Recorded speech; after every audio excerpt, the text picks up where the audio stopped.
এই ভিডিওটিকে দেখো।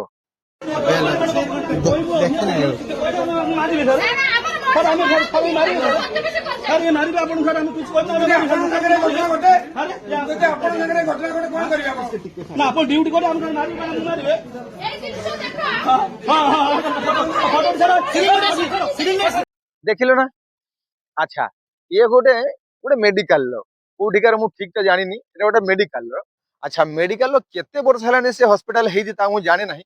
ତେଣୁ ସେ ଗୋଟେ ପଥର ଉପରୁ ଭାଙ୍ଗି ଯାଇଛି, କଂକ୍ରିଟ କଣ ଗଳି ପଡିଛି, ସେ ଜଣେ ଭାଇ ଇଞ୍ଜୁର୍ଡ ହେଇଯାଇଛନ୍ତି, ସେ ହସ୍ପିଟାଲ ଭିତରେ ଥିଲେ, ବେଡରେ ଇଞ୍ଜୁର୍ଡ ହେଇଯାଇଛନ୍ତି। ଆଚ୍ଛା, ଇଞ୍ଜୁର୍ଡ ହେଇଗଲେ।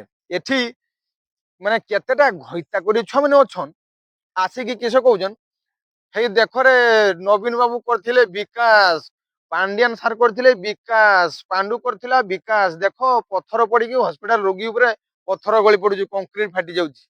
ସେଇ ଘଇତା କରି ଛନକାକୁ କହୁଛି ଯେ ହେଇ ଯେ କଂକ୍ରିଟ ଟା ହେଇଥିଲା ସେଇଟା କଣ ନବୀନ ବାବୁ ଆଉ ପାଣ୍ଡିଆନ ସାର୍ ଯାଇକି ସିମେଣ୍ଟ ଆଉ ରଡ ଆଉ ସିମେଣ୍ଟ ଏକା ପକେଇକି ଗୁଳେଇକି ତାକୁ ଛାତ ପକେଇଥିଲେ ନା ସେଟା କାଲି ହେଇଥିଲା।